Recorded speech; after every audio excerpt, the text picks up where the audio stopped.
Howdy y'all, welcome back to Olive Branch Homestead. My name is Isabella and I am so thankful that you are here with me today. I am doing a vlog all about sourdough right now, specifically what I refer to as the art of sourdough and the art of making a traditional loaf of sourdough bread. I am really excited to share this with you. I have been on a sourdough journey for 2 years now, somewhere around there. And I am at a point now where I'm very, very confident and pleased that when I make a loaf of sourdough, it's gonna come out delicious.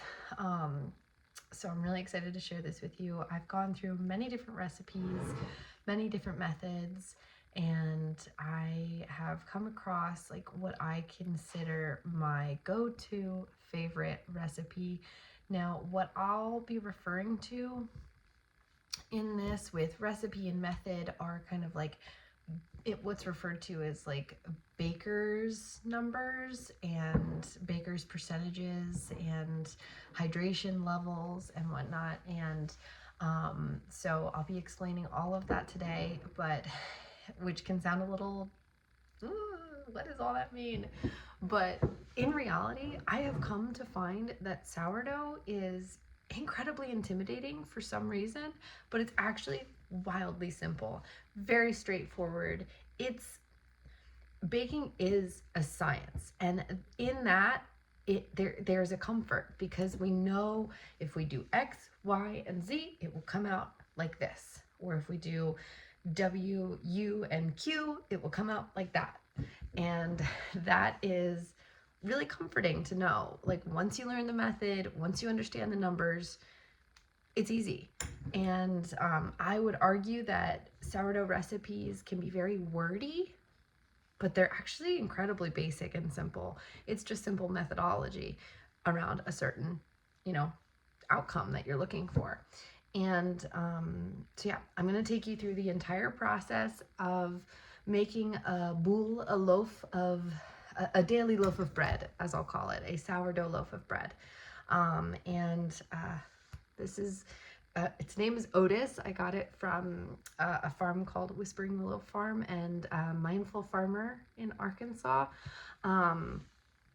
It is by far, of all of the different sourdoughs I've used, sourdough starters, it is the most resilient and I would say just the easiest to work with as far as like getting a really just bubbly, active, and fluffy sourdough starter. I've made sourdough starters I've gotten from other people before, and though they were all lovely sourdough starters, whatever they did to achieve this result in a sourdough starter, I am in awe of. They made a, in my opinion, perfect sourdough starter. It is just awesome, and it's very hard to kill, which is a good thing for me because it seems like every milestone in my family, giving birth, getting pregnant, I just forget about my sourdough starter for a little bit, and I've killed a couple because of that.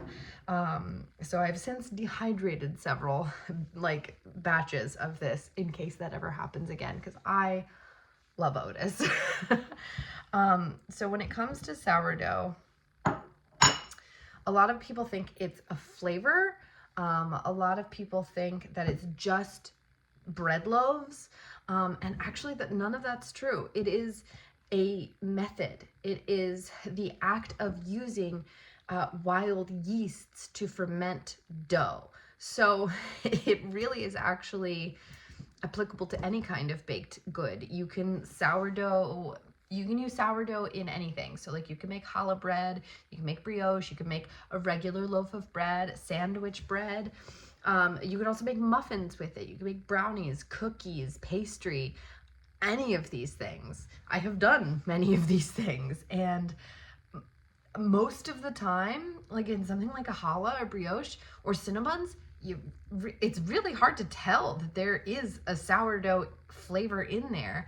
But I have found also that like with like regular loaves of bread, you get that sourdough flavor, but with the method I'm going to show you today, I find that it creates a very mild sourdough flavor, a very long fermentation process which digests and pre-ferments the grain, whether you're using high gluten flour, low gluten flour, whatever, it pre-digests that grain, that flour, so that it makes it much more digestible and easy on the gut to ingest. And when you slather it in butter, it's a perfect food to me. Whole cultures base their lives off of sourdough, raw butter, raw cheese, and raw milk. And that is my kind of meal right there. So this is Otis. I will show you right there. You can see all that webbing. Those are like bubbles that are breaking, that's in there. And those bubbles are created through gas, and that gas creates just this like beautiful kind of structure. This is actually like a past its prime sourdough starter, so it's actually not as like bubbly as it could be. There you go, you can see the bubbles right there. But the wild yeasts and the bacteria and the things that are in the flour, they feed off of the new flour and the new water. The moisture allows these little critters and microbes to run around and eat. The higher the moisture, the faster they work. But the more flour you give them, the more they have to feed. So I like to do what is called like a 1-to-1 ratio, 1 part flour, 1 part water. And that just to me creates like the most lush, the most voluminous and fluffy active starter to work with to me. And I tend to use like maybe like a half a percentage to those 1-to-1 ratio. So it's like 0.5 to 1-to-1. 0.5 being the starter, because I find the more starter you have, the kind of less bubbly it is with the 1-to-1 ratio. You really need that doubling of that to get that really, really beautiful active starter. So I'm going to go through my starter, and I'm going to what's called discard, which is remove some of what's in this jar, because I had fed it, let it go, it kind of like chilled out and I wasn't using it. So it was just sitting there waiting for me to be using it again. So I'm going to get rid from this jar what I don't want to be feeding. And that discard, it can't raise anything, but it can still ferment. So something like a brownie, or like that doesn't need a raising agent, or something like a pancake that you will be putting like baking powder or baking soda in, you can use that discard to then ferment that dough, ferment that batter, without actually needing any raising agent activity from it. So you don't have to throw it away. You can if you want to, but you can keep it too and use it. There's tons and tons of recipes. I'll do some discard recipes later, maybe next month or something, on how to use the discard. But I'm going to get rid of most of what's in this jar, and I'm going to feed 150 grams of water and 150 grams of flour, and that will create enough starter that's active and ready for me to use, that I can make several things out of it, because generally you need about 100 grams or so to make a recipe. To begin, I will be discarding. So you see that active starter right there. I will be removing the bulk of this, and I will probably use it in something like pancakes in the near future. I may also actually scratch that. I know what I'm going to use for. I need to make some chicken pot pies for freezer meals for a local woman who is pregnant right now. And I'm going to be making sourdough pastry for that. So I am going to actually whip up at some point over the next couple days some pastry dough with this sourdough included. This sourdough starter, this discard right here. You can see it. It's pretty thick and gloopy. It's also very sticky and it's kind of stretchy. It's very moist, and it's very, very sour because it's over fermented. And what will happen when you feed your starter? So I have about that much left, which you can see on the side of the jar. It is really not much compared to what I had, which was over the line. Now, when you have discard It's because generally that's unusable for leavening things. But what happens when you feed it, so I'm going to feed this, and it's going to, you'll see it rise as you feed it.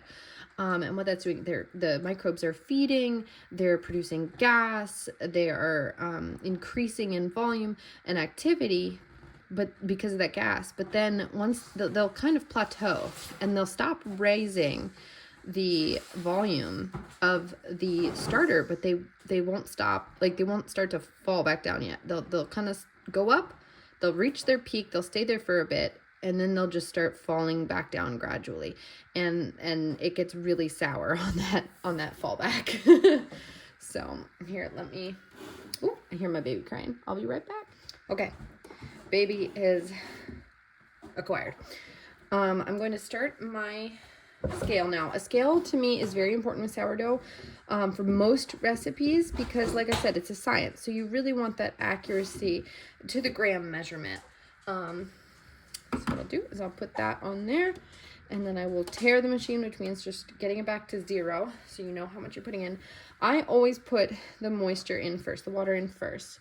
That way I can mix in the starter that's left, so that all of the flour and the starter and the water are thoroughly incorporated together with no clumping of the starter in any one place. So you'll see I have kind of that gloopy clumpiness, and I will just really try to mix that together so you get this milky liquid of the starter really dispersed in there. Now you can't really see much solid. It's really just a milky kind of look. And then we'll tear it back down and get 150 grams of flour. And I try to be precise as much as I can. If I'm running low on time, I'm less precise, but that's okay. So 2 more grams. There we go. All right. Now, done with the scale.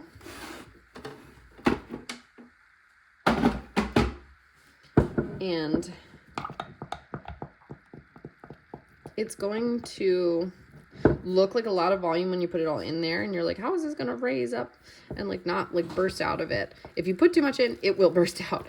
But once the flour and the water mixture is kind of combined, it really does like lessen the volume that's in there,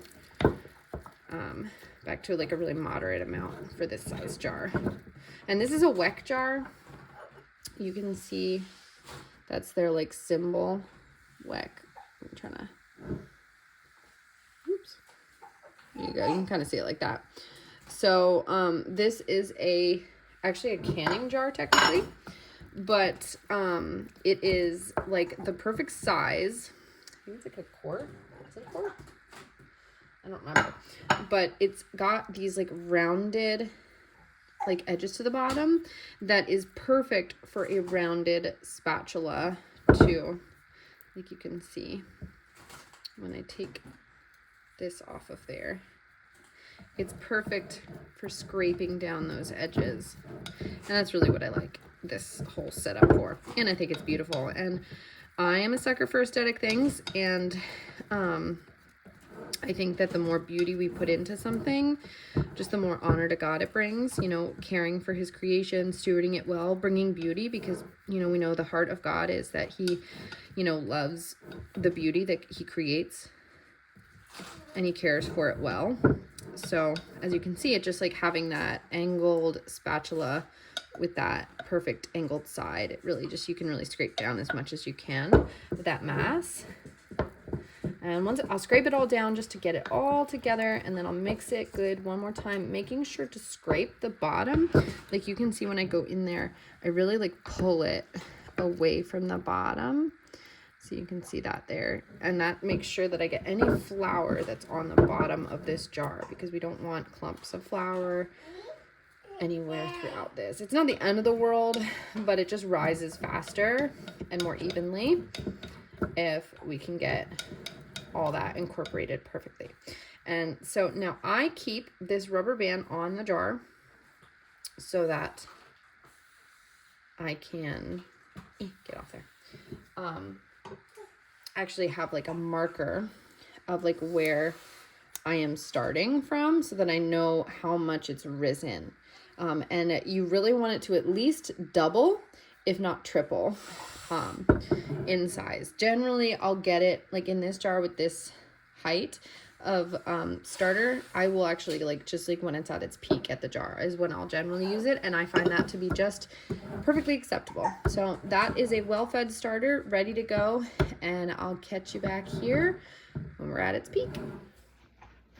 Welcome back. So here we have my starter.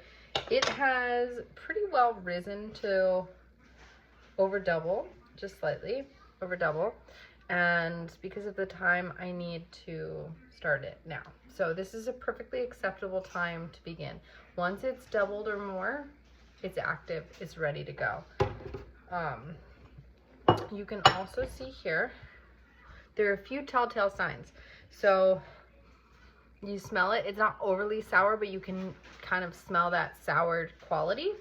And then when you look at it, you'll see here, it looks quite lumpy on the top, and that is an indication that the bubbles are at the right kind of consistency. When you see a lot like of excess liquid and a lot of like foamy bubbles at the top, that means that you have overactive, over soured, over fermented starter, and it's a little past its peak at that point, or very past its peak. So this is perfect. You can it's quite hard to tell in mine because I need to get a new jar, but in a clean jar you can really see that it is sunken in when it's over fermented, and it's slightly raised when it's activating, and then it's mostly a lumpy flat kind of top when it's like at its peak and it's like kind of plateauing. So now we're gonna make a sourdough loaf of bread. Now I've turned on my scale. I'm using a clear bowl. I really like using clear bowls because it allows me to kind of see all the activity that's going on, where it's at. Now I put that on, I'm tearing it, and now I'm going to put my water on there. I need slightly more water than that.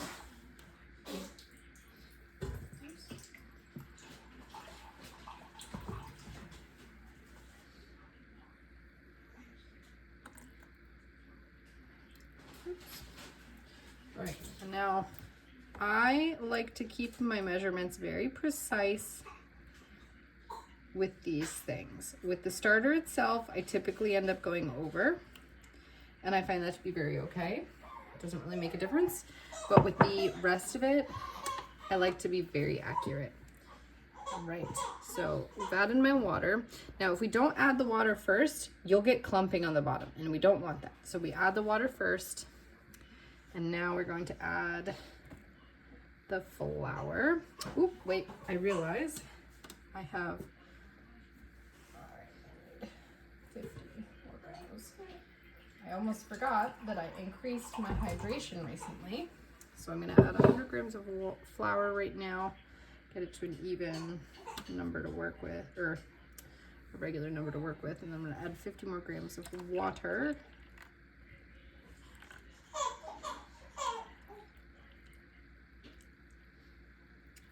I almost forgot that I increased my hydration levels recently. And so now I am looking for a number here that's 50 more grams than I'm used to.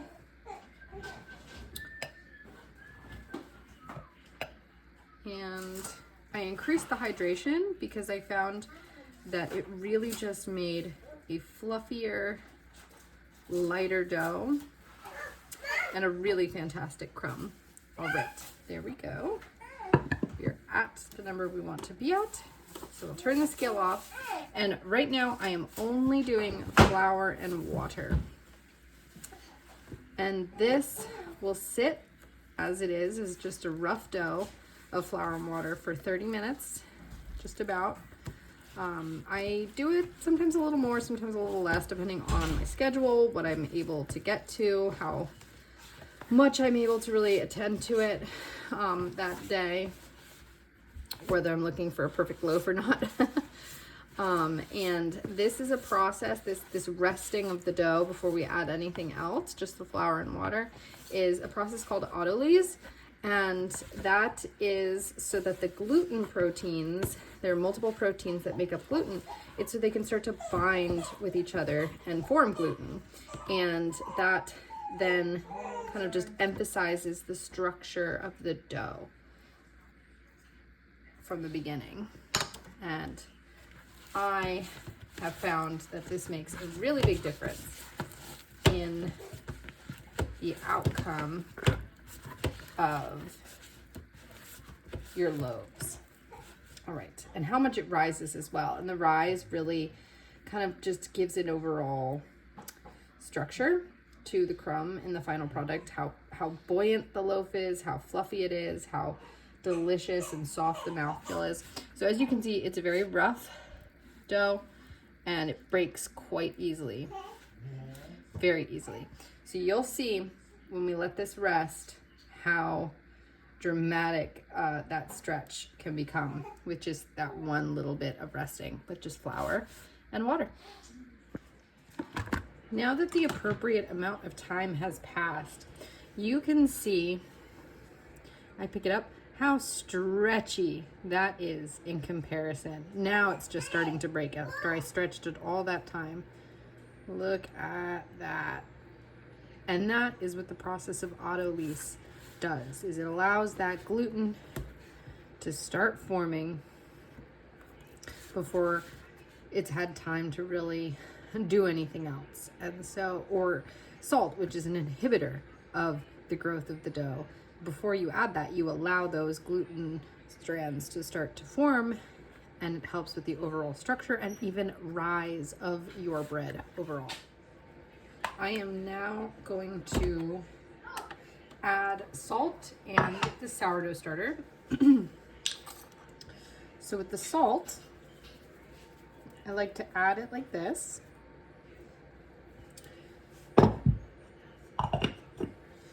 And what I will do is I will actually begin to dimple it into the dough, like so.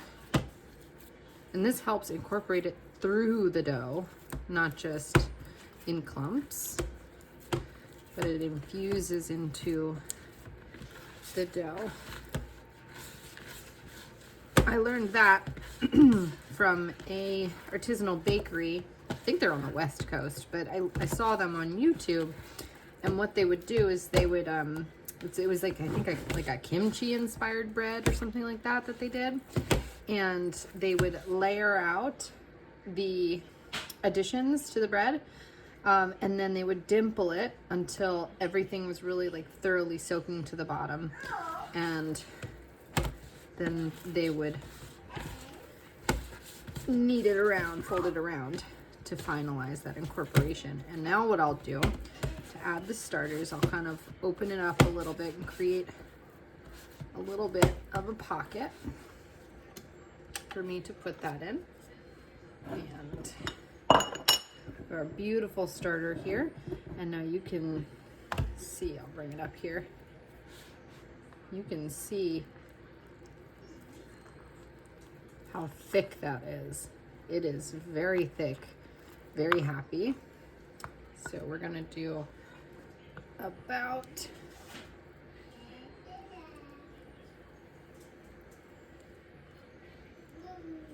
there we go. And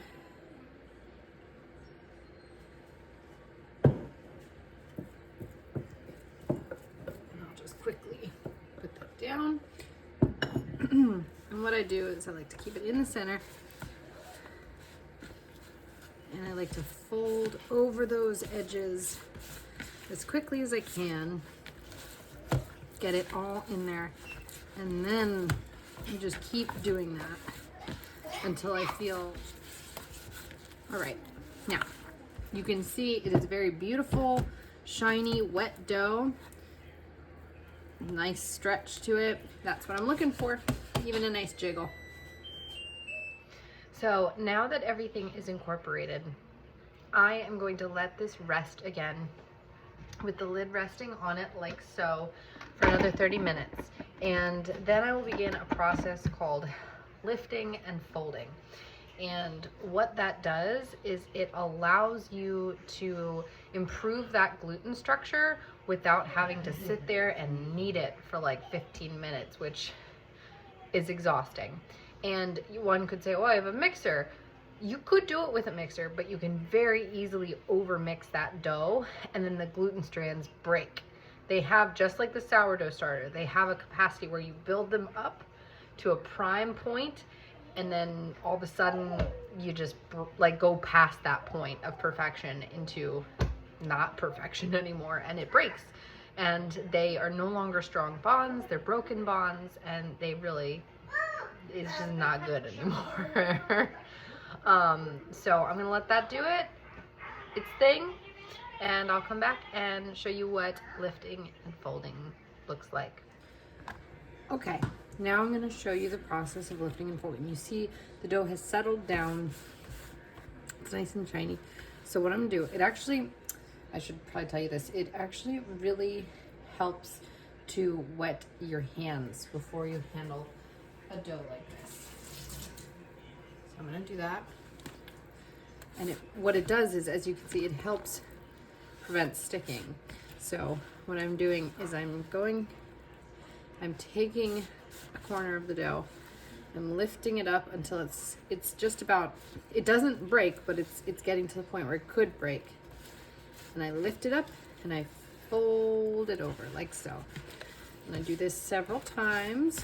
And as you see, it gets shorter and shorter, my ability to lift it up as I'm going. And I try to keep the sides pretty clean if I can. Just keep it all in there unanimously.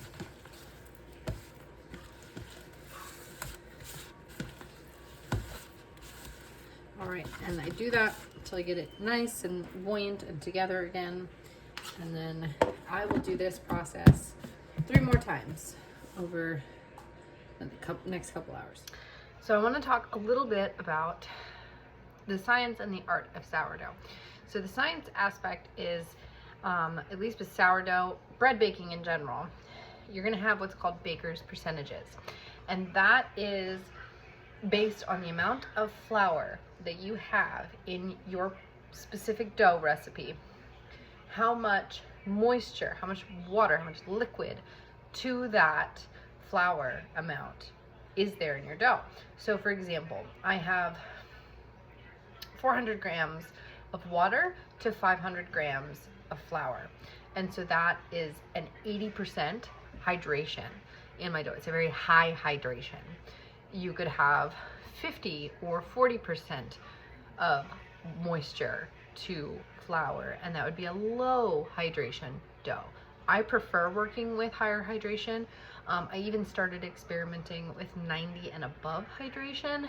So like 450 or 500 grams of water to 500 grams of flour. And it's always based on flour. So you'll know how much salt you want based on the percentage you want in there. So if you want 5% salt, 2% salt, whatever, it's always based on the amount of flour that you have. So if you have 500 grams of flour or 2,000 grams of flour, you know exactly the amount you need for that percentage in gram weight. And I would say the art of sourdough, it really comes into, so like when you think of art, you think of creativity and inspiration and intuition. And for me and my sourdough journey, I've really come to find that creating good sourdough is as much of the methodology and the science behind understanding how it works as the art and the intuition of what you work best with and how you create the loaf best to meet that standard or that outcome that you're looking for. So I love a really moist, tender, fluffy crumb that has a nice open, irregular structure, a nice flavorful, crusty exterior, but not too hard, not too thick. and a beautiful score. That is my preference. And so I have to understand what I'm doing to achieve that on a scientific level. But I mean, so much of it is feeling the dough, smelling the dough, understanding where you're at in the process, so that you know, like, oh, maybe it's, maybe my starter is a little over fermented. Okay, I'm going to use a little more of it opposed to a little less. Vice versa. I can use less if it's at the peak perfect time to use the starter, but then there's also the scoring aspect. How deep am I scoring? What kind of scoring? Where am I scoring on the loaf that's going to impact it? And also knowing, like, am I willing to explore with that scoring to make things I've never made before? Over Christmas, I made little Christmas trees on my loaves, and it was kind of unusual and scary in a way because I didn't want to mess it up. I really wanted a good loaf. But the outcome was so cool, and it was out of my comfort zone, but I just intuitively was like let's do it. Why not? And I'm so glad that I did. And so there's so much of an art form as much as it is a skill set and an understanding of that. So I really want to encourage you in your sourdough journey to just keep on keeping on, learn it, don't give up. I can't tell you how many failed loaves I've made. Oh, too many. But it really is something that when you keep at it, it's so worth it. It is such a delicious bread. And it's so fulfilling to work with, and it's so yummy, and it's so digestible, and it's got a long, long history in our humankind cultures around the world. So I hope that this video is a bit of an inspiration for you on your journey with sourdough, as there have been many people who have inspired me in my journey with sourdough. So I'll see you in the morning after my lift and folds.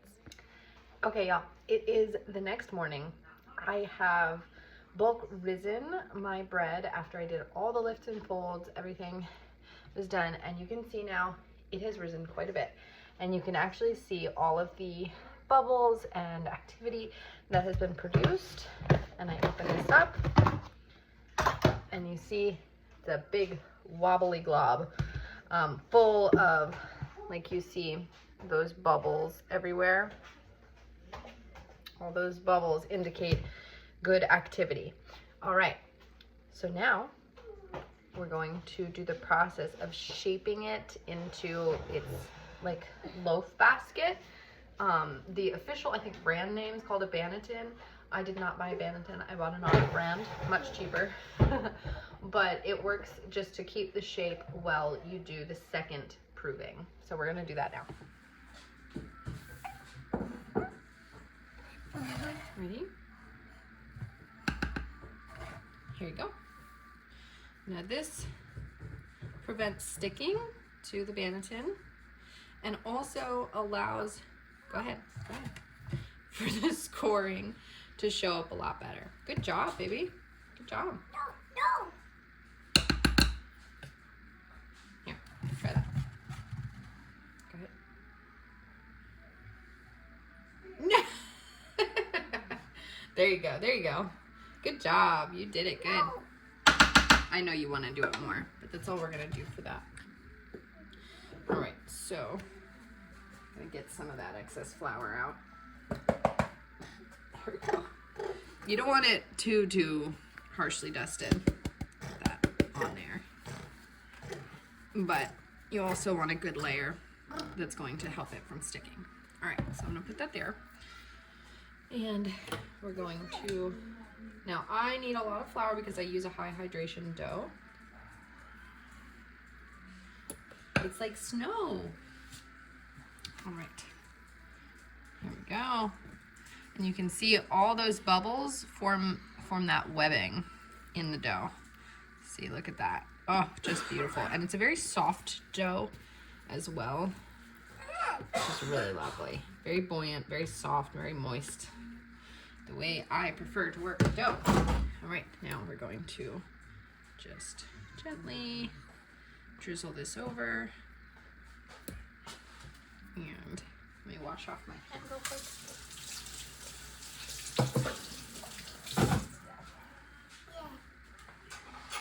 All right.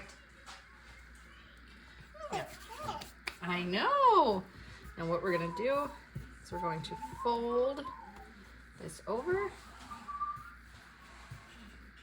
like that. And we're just beginning to create surface tension. And because this is a very, very, as you can see, moist loaf, it's very difficult to get it to create tension the first time. So we just kind of want to get it to go into that shape. Yep, here you go. Go ahead. There you go, good job. Here, let's put some flour on your hands. Like that. All right, now do this. Like that. Good job. All right, let's show our friends, okay? So here we're just trying to produce a sort of a surface tension, and that allows for really good scoring and a really good crust on the exterior. Yeah, all right. So let's leave it alone. We don't want to push out too much gas, okay? We're gonna let it rest for a minute. Bubble, good job. All right, how much more? Okay, now that we have let this rest for a little bit of time, we've let it just soften a little bit. I'm going to redust the top lightly, flip it over, and so you see the difference there. There's a whole lot going on underneath, and it was very smooth on top. We want that. So now we're just going to bring each side over onto itself, and this is creating structure to the dough. And we're just going to gently roll it up while also tucking under those edges. And now this particular move took me a while to get comfortable with, this kind of bringing it around and tucking it under, because it kept sticking to the under part of the dough. And so it took me a while to really get comfortable, but you're really just bringing it around, over, and under. And this is creating more, see, I don't have enough flour, so it's already starting to stick to me. But this creates, get off, surface tension on the top, which we want that, okay? So now you see this very beautiful, smooth loaf. I'm gonna grab my bench scraper. I would like to get either a wood or a metal one. This is all I have right now. It's actually for cast irons. But I have repurposed it to be bench scraper. And this acts as like your non-stick hand. Especially with high hydration, that's of a benefit. I'm gonna actually just lightly dust the top. All right. And we're going to take it and flip it in. There you go. And I like to, any big open pockets, I like to pinch together, just so that they don't create any kind of weirdness on the bottom of the dough more than it needs to be. And there you go. So now I'm going to let this prove in the fridge until late, probably either tonight or this afternoon. And that's gonna be its second rise, and it's gonna fill out this whole tin. Or not tin, but this whole basket. Hey guys, it's the evening now. I am going to bake the loaf of bread that we shaped today. It's been proving in the fridge all day long, and now I'm going to score it and bake it until it's perfectly golden and ready to eat. Let's go. Right, when it comes out of the fridge, you're gonna see it's gonna be pretty buoyant and well risen in there. Now I did not cover it, and that actually allows it to cool down faster, and so you'll have a slower fermentation. And since I had a properly risen loaf, I did not need to cover it, which keeps it warmer longer, and will allow more rise to happen in the fridge. So either way is fine. You just got to kind of gauge where you're at in the fermentation cycle, and that will let you know whether you want to cover it or not. But it does not affect the growth of the bread in a negative way when you're doing it like that. So let's score it. So I'll typically tip it over like so. As you see, it's got that flour covering it. And I will just do here, it is a shallow score. These are aesthetic scores. So you don't want to go too deep, or else you're going to kind of open the bread, and you don't want to do that in all of the bread places. I may have gone a little too deep there, as you see. And then here, I'll be doing a shallow score just to guide myself, and then I want to go more parallel with the counter to create the dog ear. And that gives the bread a place to open, and so it doesn't bust out anywhere else in the baking process. And so now I'm gonna go get the Dutch oven.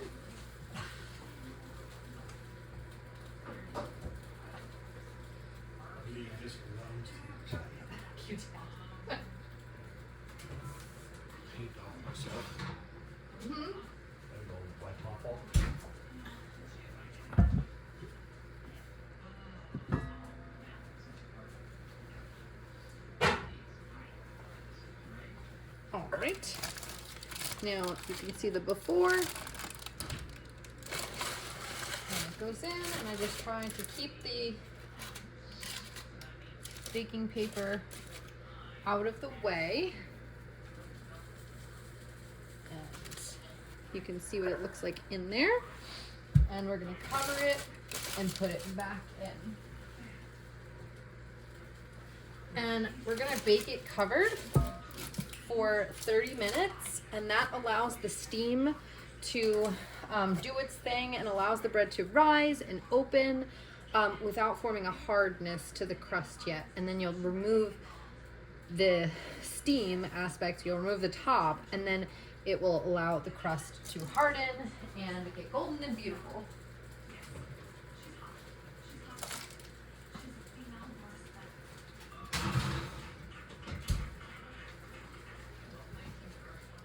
All right, it has been 30 minutes, and so now we will take off the top, and as you see, it has risen quite well. It's got a beautiful dog ear right there. We can see the scoring on that side, so we're gonna let it continue to bake for maybe another 15 minutes or so. All right, so the bread is done. Oh, stay back, baby, it's hot. Now, I will say you technically can go darker than this. You all right, honey? But this is where I like my bread. What's up, Nugget? Okay. I like it to where it has a bit of burning on the top of the dog ear and a nice kind of golden crust, but not too dark. You can still see there's lots of light in there. So here you see kind of a variation of how quality my scoring was. Like this one was a great score. This one you can see a slight lift up right there. That went too deep. And then like I said earlier, I definitely went too deep there to where it actually broke through right there. So this kind of plays into how I was describing sourdough is genuinely an art form. There is a lot of skill involved. There's methodology, there's understanding, you know, just the whole science behind it and how it works. But ultimately at the end of the day, it really is an art form, and it's completely dependent on what you're looking for, how you like it, and your own artistic vibe with it, and the nuance in all that. So I'm gonna let this cool down for at least 30 minutes. You don't want to cut in before then, otherwise it gets too dense, it's too moist, the water molecules are still bubbling around in there. And then we'll look at the crumb. So I wanted to show you what the crumb looks like. I'm gonna cut through. Now my knife is not the sharpest knife out there. But here we go. Look at that. So you can see that nice irregular structure in there. It's soft, it's got a nice dark base, and it's also very springy. What's up? Here, bring it here, honey. Let me help you. So you can see that there. It's definitely still very, very warm, but it is, in my opinion, a very perfect loaf. It's got a very soft interior, very crusty outside, but not too hard, and it's very well risen, which, just look at that pillow. Thanks for joining me today on the vlog. I had a blast just making this sourdough loaf and kind of walking through the process with you. I have really fallen in love with sourdough, and I have found that it is very much an art in the form that it has become a creative outlet for me, and a point of stress relief, and even a point of like nourishment through that art. And so I'm so thankful that you guys joined me today. I hope that this was an encouragement in your sourdough journey, and I look forward to seeing what you bake if you choose to share with me. And you can check me out on Instagram at olive.branch.homestead, and you can share with me there, and I look forward to seeing what you do. And take care. Thank you for joining me today.